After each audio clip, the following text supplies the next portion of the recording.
We're getting ready to do a prime rib. We're doing prime rib, Seth. Prime rib video. Been in the shop for almost 3 hours now. And I'm snacking. I can tell you the prime rib is going to be the creme de la creme, the piece de resistance of the beef. But these jerky bites are going to get me through until we get this cut and get that prime rib cut out. I'm excited. Prime rib is definitely one of the favorites, but these will keep me going until we get it. Stay tuned. We're getting ready to chop it up, cook it up, eat it up. Beef prime rib.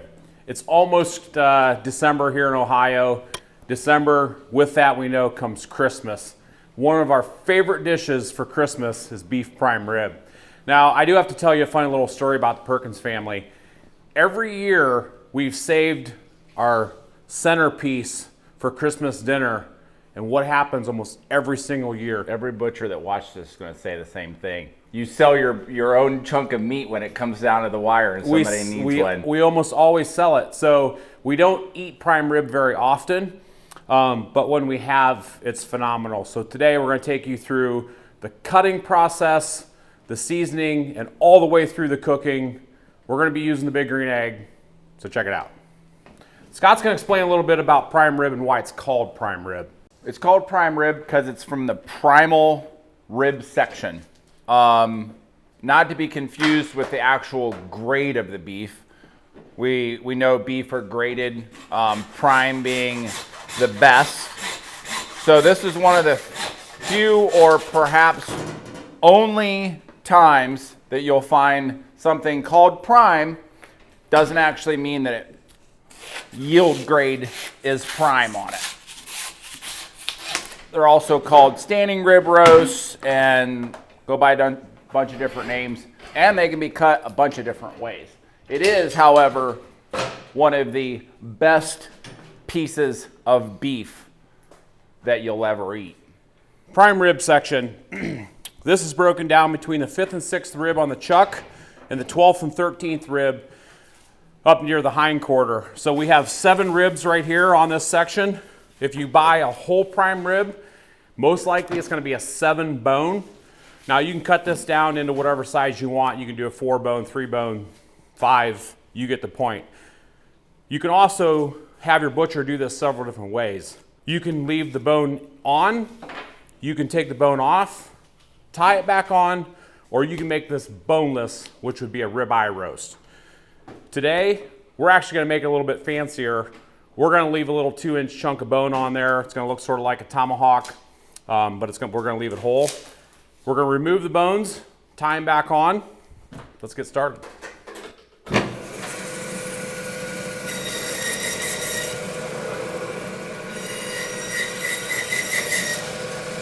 So to do that, I just leave this little chunk of rib bone on this section. Normally I would have cut it closer to that eye, but since we're going to have these nice fancy bones on there, I wanted just a little bit of bone on there just for presentation.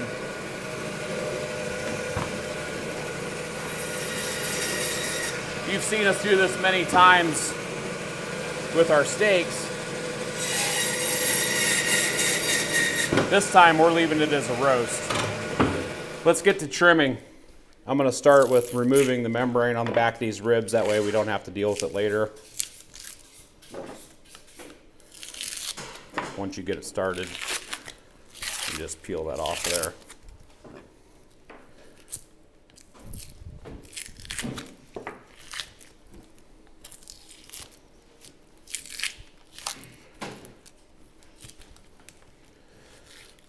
So for the sake of the video, I don't think we're going to use this whole rib section. This is the large end. This is that end up near the chuck. This is a small end. This is that end up there near the short loin. So I think today we'll do a 4 bone, and then we'll do it off of the larger end. My opinion, the larger end's going to have more fat, a little bit more marbling. Just makes for a better roast. So something to keep in mind when you go to your butcher. You want a prime rib for the holidays. If you have to choose between the two, I'd go for that large end up near the chuck there.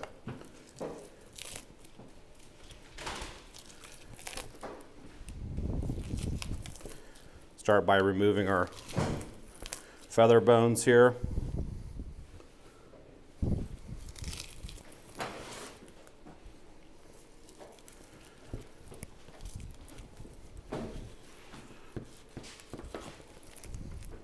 We're going to start by removing our fat cap. Now you can certainly leave this on if you'd like, but today we're gonna take it off of there.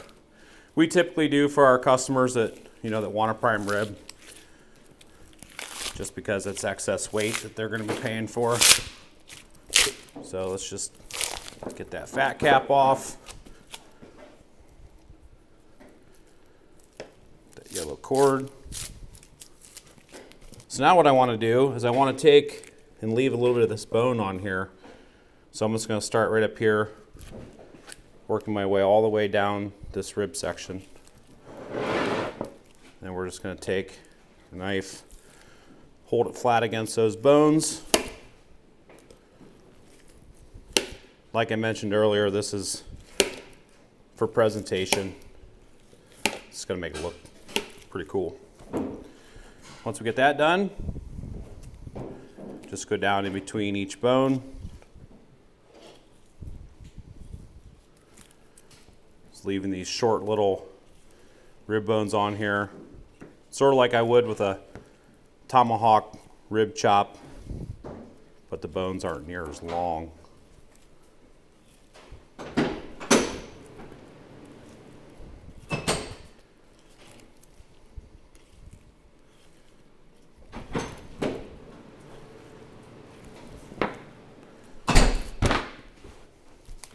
I mentioned doing a 4 bone, so we're going to get that large end squared up a little bit. 1, 2, 3, 4. Going to get that roast cut just like that. This we'll save for a customer. This one is the one we're going to cook. It's going to weigh somewhere in that 5 to 6 pound range. I'm going to finish by cleaning these bones up a little bit. Any meat that we remove is going to be less graying and discoloring during the cook.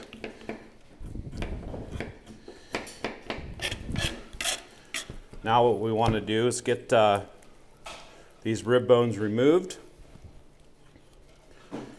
and we're going to get them tied back on. So by requesting that the bones be removed and tied back on, what that's going to do is once this roast is finished cooking, it's going to be a lot easier just to zip the strings off of it, and this portion will just pop right off there. Makes for a nice presentation, plus it does serve a purpose as well. So we're just going to get some butcher string on here. Going to go through a real quick sequence of how I tie a butcher's knot. We've had people request it. This is my method. This may not be everybody's. Do as you wish. So first thing I do is just loop the string around just like a regular tie.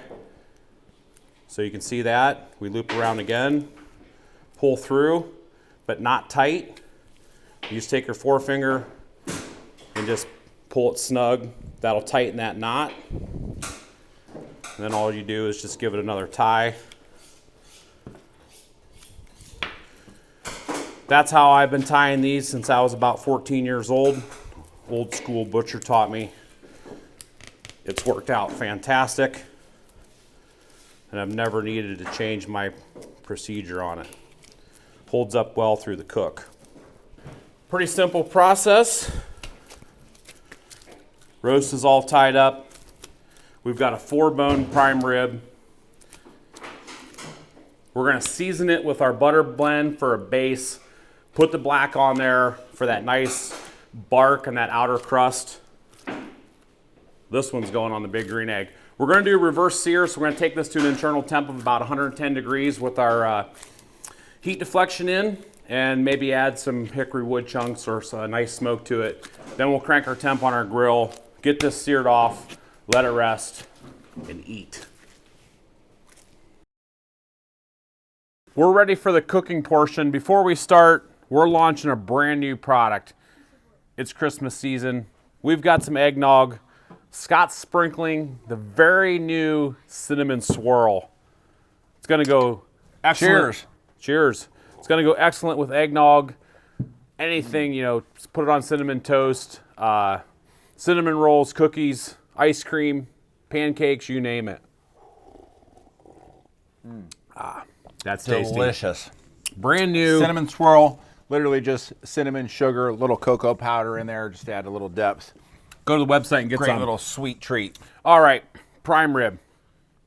It's right here in front of us. It's a 4-bone. You saw us cut it. We're going to get this seasoned. We're going to get the big green egg fired up. Going to use some hickory wood chunks. Let's get it lit.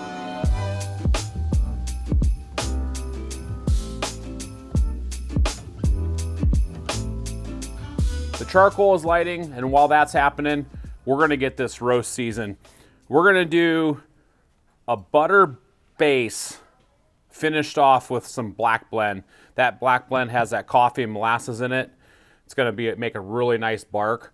So we're just going to get started by putting a roast in a pan, and we're going to liberally coat the outside of this prime rib with the butter and then top it off with the black.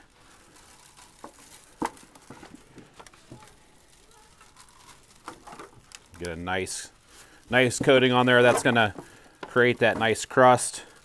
This has the natural butter flavor in it. And what better pairs with prime rib than butter? Let's get a nice coating on there. Now we'll go to the black. You're going to be able to see the color difference in the spice. You can see that has that darker shade to it. That's that coffee. Just get all sides of this seasoned up.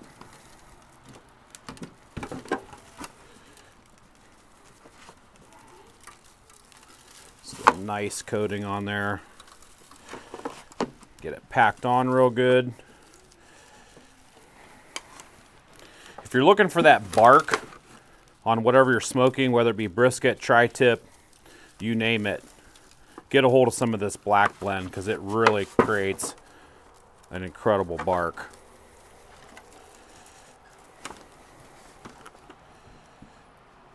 So there you have it. Butter blend base topped with the black blend. We're going to get our grill finished warming up. We're going to get our wood chunks in. We're going to get it on the big green egg.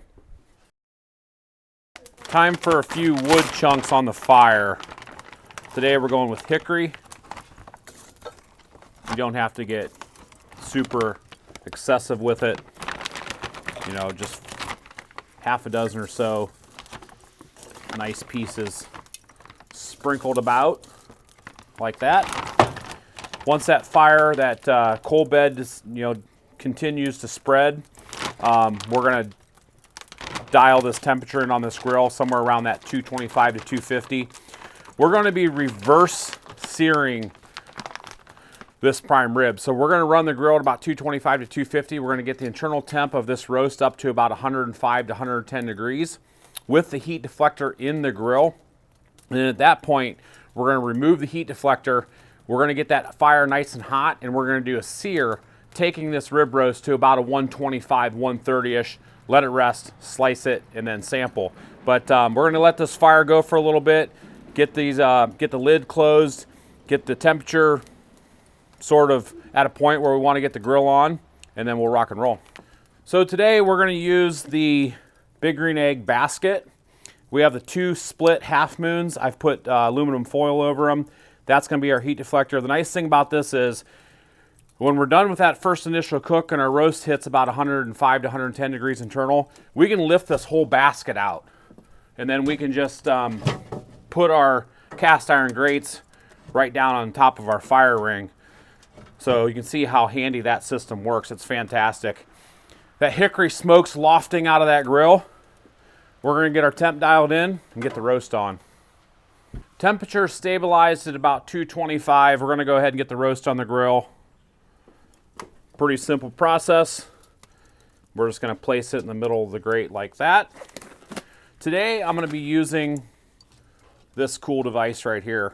This is made by Meter. This gives you the core probe temp on this end and your pit probe temp on the other end. This acts as a charging station. You also leave this close to the probe, and this is what's going to send the reading to your phone. So there's an app on your phone. Download the app. We can monitor this cook. We can set our high setting for our temp. We can monitor the probe. We can see the chart, the graph the whole way through in the whole bit. So, and if you want one of these cool little thermometers, we'll throw in a link for Amazon. So go check them out. Now what I want to do is I want to take my thermometer, I want to place it in the thickest part of this prime rib. Just like that. Periodically, I will be checking it with my handheld Bearded Butcher thermometer just to make sure we're running neck and neck. And let's check back when we hit 105 to 110 degrees. So the cool thing about this app is we have the internal temp of our meat probe, we have our target temp, and then we also have the internal pit probe temp over here, and you can see it's climbing. So we're going to be able to monitor this the whole way through the cook. But we're dialed in at just under 250. As my temperature rises, we'll keep an eye on it. We've met the internal temp of 110 degrees on the meter app. Target temp of 125. So now what we're going to do is we're going to take a peek at it first. Check this out. Haha. Man, doesn't that look good? Oh, the smell was already telling me that's exactly what we would find under there. So now what I'm going to do is I'm going to get this off the grill. We're going to get it over here onto our board. Here's where I come in. This is just going to sit here and rest for a few minutes. Woo! Doesn't that look good? Gonna tent it for a second. Keep some of that heat in. We're gonna get the heat deflector out of the grill, get this fire nice and hot, get it back on for a finished sear. I mentioned earlier this basket. I want to show you how easy this is. Obviously you need a pair of gloves. We recommend these, our carnivore gloves. Pull that whole basket out. Removes the heat deflector and everything. Now you can see those nice coals. We will now take our cast iron grates, set those on the fire ring, just like so. Get this grill piping, ripping hot, and finish searing off the rib roast with a nice outer crust. Get that sear going. We're shooting for about 500 degrees on this grill. It's not going to take super long. Took the heat deflector out of there. We're probably looking at somewhere around 5-10 minutes. This grill's going to get hot, but probably somewhere around 500 degrees. Fire's ripping hot. We're going to get this meter probe out of here, and the reason why I'm going to do that is I'm just going to use our handheld because I want to roll this roast around on the grill, and I want to sear it on all sides. So we're just going to go ahead. Let's listen for the sizzle. We're looking for a target temp of 125. I'll be using my handheld. And yeah, we'll just rotate this around until we hit that target temp.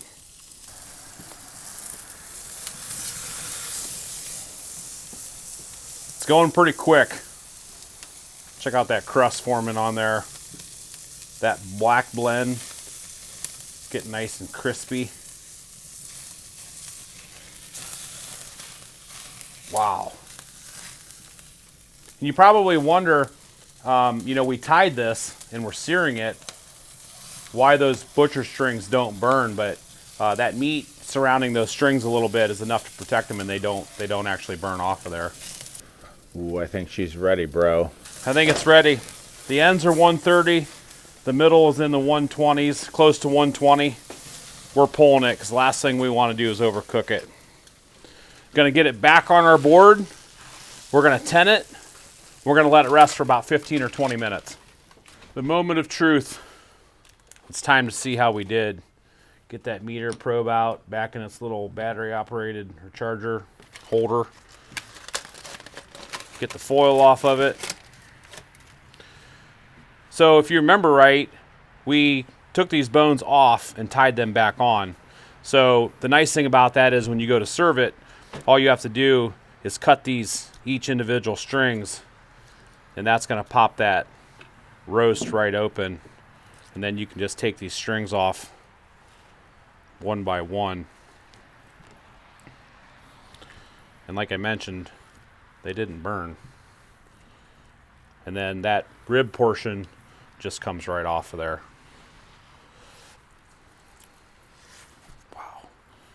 Doesn't that look tasty? We let this rest about 20 minutes, and we think that's just perfect. Gonna move to the big Victorinox blade.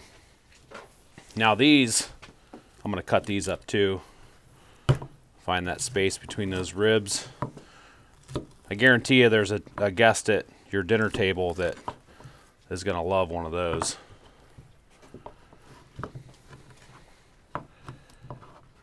Now it's time to cut into this and see how we did.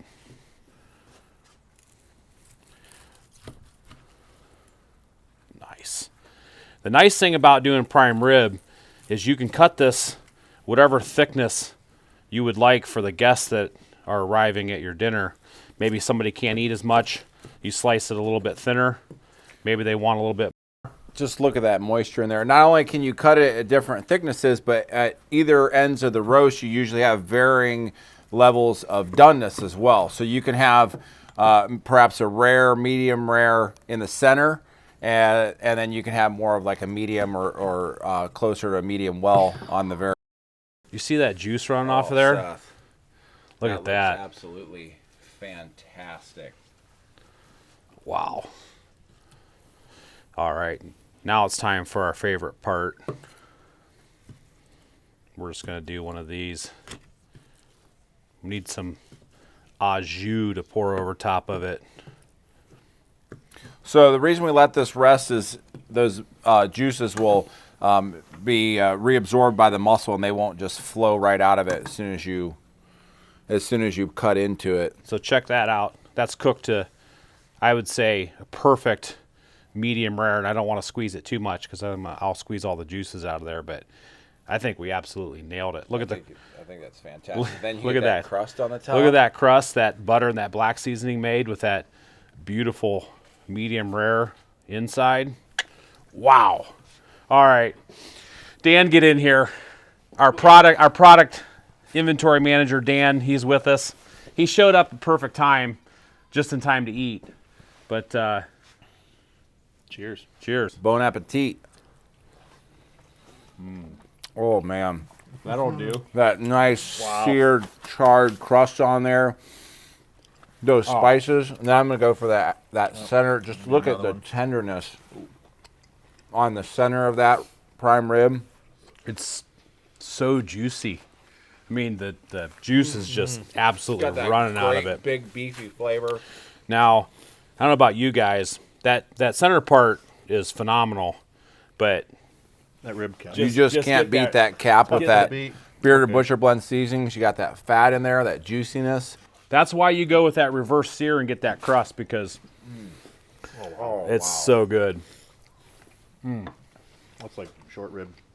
Isn't that awesome? That is a phenomenal cut of meat. So the prime rib, as we detailed, a primal section of the ribeye, not defined by the same industry standard of yield grade prime. It can fall into prime, choice, perhaps even select. Doesn't even have to come from a beef. In this case, we took that prime rib out of that primal rib section. We cut it, we tied the bone back on just for ease of prep when we go to slice it. Showed you how to reverse sear it on the green egg. Multiple ways of cooking this, but this certainly is one of the #1 centerpieces for a holiday dinner. One of our favorites because it is that piece de resistance, that centerpiece. That prime rib is the best thing that you can serve, in our opinion, to give that big beefy flavor, that tenderness, and that full flavor and mellowness that only comes with the fat that's in there too. So with those Bearded Butcher Blend seasonings on the outside of it, absolutely, bar none, one of the best things that you can serve. You saw it. You saw it from the start to the finish. There's a lot of videos out there on YouTube. We might be the first that's taking you from the beginning to the end, from the processing all the way through the cook. We tasted it. We can guarantee it was awesome. Agreed? You nailed it. Thanks. Good job. Appreciate it. That's it from us, the Bearded Butchers, America's Butchers, here on Bearded Butcher Blend's YouTube channel. We hope you enjoyed the video. Again, thanks for watching, and we'll see you next time. There's a lot more to come. See ya.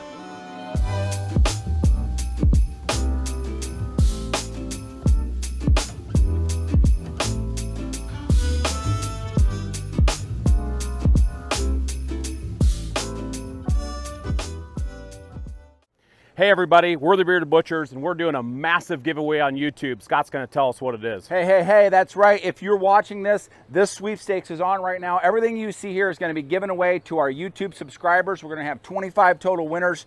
Grills, spices, barbecuing supplies. It can all be yours with just one simple click of a button, and that means subscribe. So go to our YouTube channel, subscribe, and you're eligible to win. You heard it.